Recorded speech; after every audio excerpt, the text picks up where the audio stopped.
Assalamualaikum teman-teman, apa kabar semuanya? Perkenalkan, aku Mutiara Afifah, asal Brebes, Jawa Tengah.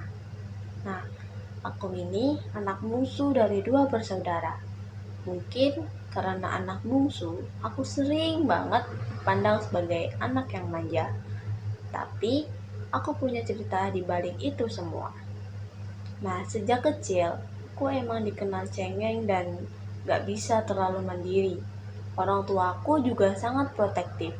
Mungkin karena aku anak terakhir, tapi di balik itu semua, aku belajar banyak hal yang bikin aku gak sepenuhnya seperti apa yang orang pikirkan.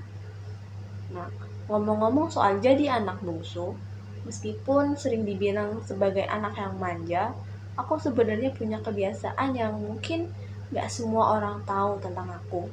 Jadi dari kecil, aku sudah terbiasa untuk menabung.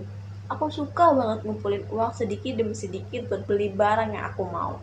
Jadi, kalau ada sesuatu yang aku inginkan, selama bisa dicicil, aku pasti usahain itu sendiri. Nah, kelas balik waktu aku SMA, aku punya pengalaman yang cukup unik. Jadi, di kelas 1 SMA, aku itu full daring karena pandemi corona. Awalnya senang karena bisa belajar dari rumah, tapi lama-lama rasanya jenuh dan susah banget buat kenal sama teman-teman satu kelas. Nah, pas kelas 2 SMA, baru deh sekolah mulai aktif lagi, dan itu jadi tantangan tersendiri buat aku. Aku harus beradaptasi sama teman-teman baru, suasana baru, dan cara belajar yang beda banget dari sebelumnya. Di SMA juga, aku ikut kegiatan Palang Merah Remaja atau PMR. Nah, dari situ, aku belajar banyak hal tentang kerja tim, tanggung jawab, dan juga empati.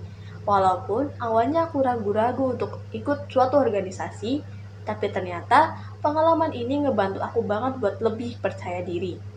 Nah, waktu SMA juga, aku punya mimpi besar untuk tetap kuliah di tempat yang jauh dari rumah. Tapi, waktu aku bilang soal ini ke mama dan papa, mereka langsung menentang.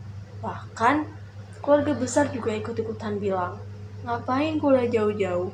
Kan ada yang dekat. Mungkin karena selama ini mereka lihat aku sebagai anak manja yang gak bisa jauh dari orang tua.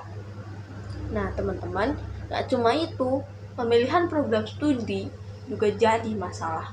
Mereka bilang, kenapa pilih program studi itu?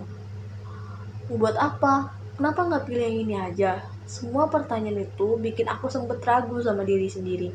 Dan waktu pengumuman aku gagal masuk jalur SNBP dan UTBK, aku down banget. Aku ngerasa aku nggak bisa buktiin ke mereka kalau aku bisa mandiri, kalau aku lebih dari apa yang selama ini mereka pikirkan. Tapi, aku nggak mau terus-menerus kecewa. Aku cari jalan lain. Aku daftar ke perguruan tinggi swasta dan akhirnya aku diterima. Dan aku sadar proses ini bikin aku belajar banyak hal tentang kegigihan dan menerima diri sendiri. Aku yakin suatu saat aku bisa membuktikan ke mereka meskipun jalannya gak semudah yang aku bayangkan. Nah, intinya teman-teman, semua orang pasti punya sisi yang gak terlihat oleh orang lain. Mungkin aku yang dikenal sebagai anak yang manja, tapi di balik itu aku belajar untuk mandiri dengan cara aku sendiri. Gagal berkali-kali juga gak masalah. Yang penting kita tetap jalan terus dan gak berhenti untuk mencoba. Nah, buat teman-teman yang lagi berjuang di jalannya masing-masing, semangat ya.